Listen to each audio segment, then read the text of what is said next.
Hello everyone, welcome to my channel.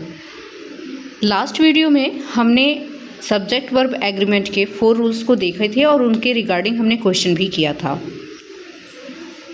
अब हम next rule number 5 देखेंगे। According to rule number 5, nothing but या everything but जब भी सेंटेंस इन वाक्यों से शुरू होता है तो उनके साथ जो नाउन होता है, चाहे वो सिंगुलर हो या प्लूरल हो या अनकाउंटेबल नाउन हो, उनके साथ हमेशा जो वर्ब आएगा वो सिंगुलर में आएगा। एक बार फिर से ध्यान दीजिए, नथिंग बट और एवरीथिंग बट के साथ जो नाउन है वो या तो सिंगुलर रहे या प्लूरल रहे या कोई अनकाउंटेबल नाउन रहे, उसके साथ वर्ब हमेशा सिंगुलर आएगा। एक चीज़ ध्यान दीजिएगा, नथिंग बट, नथिंग आपका प्रोनाउन है, एवरीथिंग प्रोनाउन है, बट क्या है यहाँ पर, जो बट है वो कंजंक्शन नहीं है, बट यहाँ पर आपका प्रीपोजिशन है, बट यहाँ पर आपका प्रीपोजिशन है। कैसे, ये देखिएगा, इसका मीनिंग क्या निकल रहा है। नथिंग बट, अगर हम सेंटेंस में देखें, सेंटेंस नंबर 2 अगर देखते हैं तो सेंटेंस नंबर 2 कहता है nothing but boxes was left in the garage. Nothing, कुछ भी नहीं, बट सिवाय, यहाँ जो आपका बट यूज़ हो रहा है उसका मीनिंग निकल रहा है सिवाय। तो जब भी बट का मीनिंग सिवाय निकलता है तो उसका यूज़ प्रीपोजिशन में होता है। प्रीपोजिशन के रूप में जब बट यूज़ होता है तो उसका मीनिंग क्या होता है, केवल यूज़ उसका सिवाय होता है। Nothing but, nothing but, nothing but मतलब कुछ भी नहीं सिवाय बॉक्सेस के was left in the garage. केवल बॉक्स जो है कुछ भी नहीं था, मात्र केवल जो बॉक्स है वही था। और इसके साथ आप देखेंगे यहाँ पर आपका वर्ब सिंगुलर यूज़ हुआ है, बॉक्सेस आपका यहाँ पे जो नाउन है वो प्लूरल है। तो आप यहाँ देख रहे हैं प्लूरल के साथ भी क्या है, सिंगुलर वर्ब यूज़ है। अगर आप सेंटेंस नंबर 1 की बात करेंगे, एवरीथिंग बट, सेम, सब कुछ सिवाय, यानी यहाँ पर एक्सक्लूड के रूप में लिया है, इंक्लूड को नहीं किया है। द चेयर्स हैज़ बीन, अब यहाँ भी देखिए जो चेयर्स है वो कौन सा नाउन है, वो प्लूरल है, ठीक है। तो हैज़ बीन, आपका हैज़ यूज़ हुआ है, सिंगुलर वर्ब यूज़ हुआ है, ठीक है। मैनी के रिगार्डिंग जितने भी रूल्स हैं उनको देखेंगे, उसमें किस तरह से सेंटेंस आते हैं और एग्ज़ाम में पूछे जाते हैं। अगर सेंटेंस मैनी या मैनी ऑफ से स्टार्ट है तो उसके साथ जो नाउन होता है वो प्लूरल में होगा और जो वर्ब होगा वो भी प्लूरल में आता है। मैनी या मैनी ऑफ के साथ नाउन हमेशा प्लूरल होगा और वर्ब भी प्लूरल होगा। मैनी का सेकंड रूल है, जो मैनी है अगर वो एज अ सब्जेक्ट यूज़ हो गया है तो उसके साथ जो वर्ब आएगा, चाहे वो हेल्पिंग वर्ब हो चाहे वो मेन वर्ब हो, वो प्लूरल फॉर्म में आएगा। मैनी का जो थर्ड रूल है उसके अकॉर्डिंग मैनी के साथ ए एन, ये एग्ज़ाम में अक्सर पूछा जाता है। मैनी के साथ जब भी ए या एन आता है तो नाउन हमेशा सिंगुलर होता है।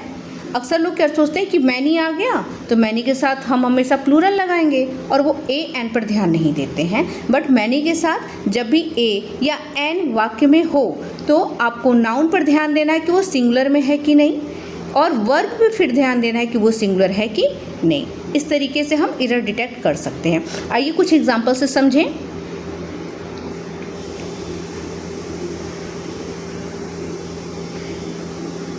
जो फर्स्ट एग्जाम्पल है, मैनी स्टूडेंट्स या मैनी ऑफ द स्टूडेंट्स, देखिए मैनी के साथ स्टूडेंट्स जो आपका नाउन है प्लूरल आया, या मैनी ऑफ के साथ जो नाउन है वो आपका प्लूरल आया। तो मैनी स्टूडेंट्स या many of the students right, देखिए ये राइट है, ये जो वर्ब है ना ये वर्ब प्लूरल है, ठीक है। इसका सिंगुलर फॉर्म क्या होता अगर इसमें एस लग जाता, राइट्स। तो write their essays on laptop. Second example, many have tried to climb the mountain but most have failed. Many यहाँ पर एज अ सब्जेक्ट के रूप में यूज़ हुआ है। जब मैनी सब्जेक्ट के रूप में यूज़ हुआ है तो इसके साथ आने वाला जो वर्ब है वो आपका वर्ब प्लूरल है, वो आपका वर्ब प्लूरल है। हैज़ का यूज़ नहीं किया है, अगर हैज़ होता तो वो सिंगुलर होता, बट यहाँ हैव का यूज़ किया है, हैव प्लूरल है और मैनी के साथ हैव ही आएगा as a plural verb. Tried to climb the mountain but most have failed, ये भी आपको समझ में आया होगा आई होप। एग्जाम्पल नंबर 3 को देखते हैं। मैनी के साथ मैनी अ मैन, अ और जो ये आपका नाउन है वो सिंगुलर है। अब नाउन के साथ जो वर्ब यूज़ हुआ है वो भी सिंगुलर है, has come to India. I hope many के रिगार्डिंग जो रूल्स एग्ज़ाम में पूछे जाते हैं वो आपको समझ में आए होंगे। आइए अब हम एरर डिटेक्ट करते हैं। Choose the incorrect part. आपको A, B, C, D में जो पार्ट इनकरेक्ट है उनको बताना है। फर्स्ट सेंटेंस को देखेंगे, everything but the reports have been reviewed. इसको ध्यान से देखिए, एरर किस पार्ट में है ये आपको बताना है। जी हाँ, एवरीथिंग बट सही है। द रिपोर्ट्स मैंने बोला था एवरीथिंग हो या नथिंग, एवरीथिंग बट हो या नथिंग बट हो। उसके साथ नाउन प्लूरल भी हो सकता है, सिंगुलर भी हो सकता है। तो आप देख रहे हैं ये नाउन प्लूरल है, बट किसी भी तरह का नाउन हो उसके साथ हमेशा जो है हम क्या यूज़ करते हैं, हमेशा हम सिंगुलर वर्ब यूज़ करते हैं। बट यहाँ पर क्या है, यहाँ पे प्लूरल वर्ब है, इस वजह से इस पार्ट में यानी पार्ट सी आपका एरर है, गलत है। ओके, अब आइए हम क्वेश्चन नंबर 2 को देखते हैं। Question number 2, nothing but a few old magazines were found in the cupboard.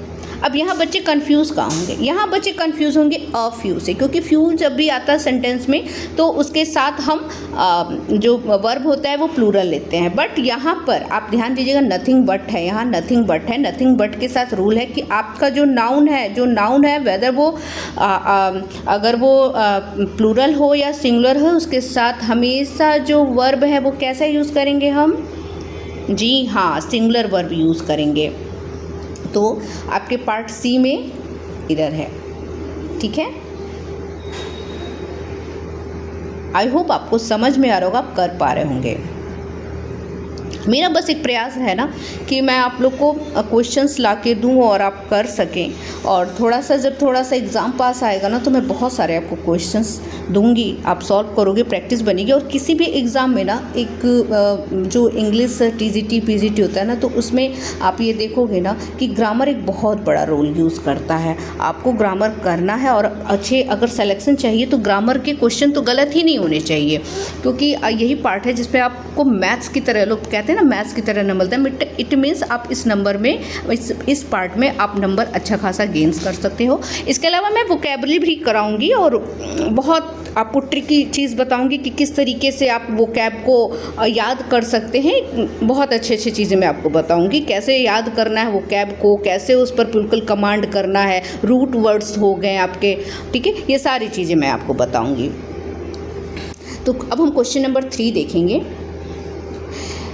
Many men has sacrificed his life for the country. अब आपको ध्यान देना है। मैनी का हो गया, मैनी के साथ हमने बताया है क्या है, कोशिश कीजिए। जी हाँ, मैनी के साथ जब भी आपका सब्जेक्ट आता है वो किस में होता है, सॉरी, मैनी के साथ जब भी आपका नाउन आता है, ठीक है, वो आपका प्लूरल होता है। ठीक है, यहाँ प्लूरल है। और अगर नाउन आपका प्लूरल हो गया तो आने वाला जो वर्ब है वो भी प्लूरल होगा। तो यहाँ पर क्या होना चाहिए, हैव होना चाहिए था, यहाँ पे हैज़ दिया हो, तो पार्ट बी आपका यहाँ पर एरर है। ठीक है, आई होप समझ में आ रहा होगा। प्लीज़ कमेंट ज़रूर कीजिएगा, जो भी इस वीडियो को वॉच कर रहे होंगे उनको लग रहा होगा कि हाँ मेरा एक प्रयास है कि आपको अच्छा कराना है, तो ज़रूर करिएगा। ठीक है, अब हम नेक्स्ट देखेंगे क्वेश्चन नंबर 4।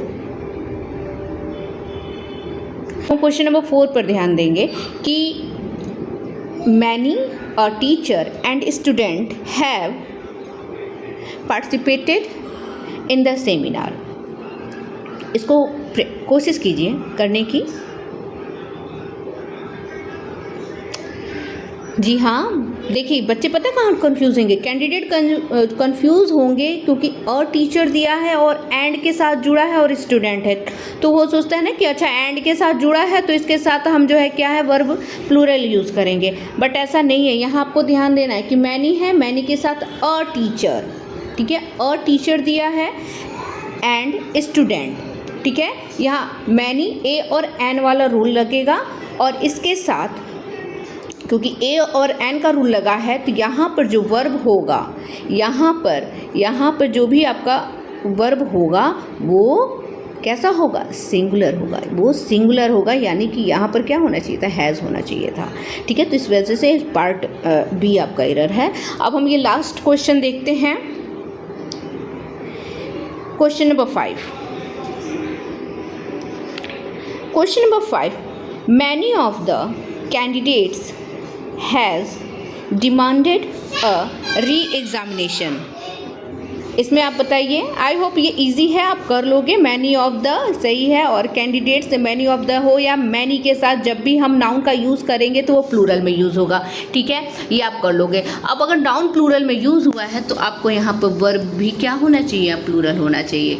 ठीक है, आई होप आपको ये वीडियो, ये रूल्स जो मैं बताई वो समझ में आए होंगे और मेरे द्वारा आपको कराए गए ये क्वेश्चंस अच्छे लगेंगे। प्लीज़ मेरे सेशन को लाइक और सब्सक्राइब ज़रूर कीजिएगा ताकि मैं ऐसे वीडियो आपके लिए डाल सकती हूँ। यार मैं भी मोटिवेट होती है ना कि ठीक है बच्चे मेरे द्वारा जो मैं पढ़ा रही हूँ उनको समझ में आ रहा है, वो कर लेंगे, तो मुझे भी अच्छा लगता है। तो प्लीज़ करिएगा ज़रूर।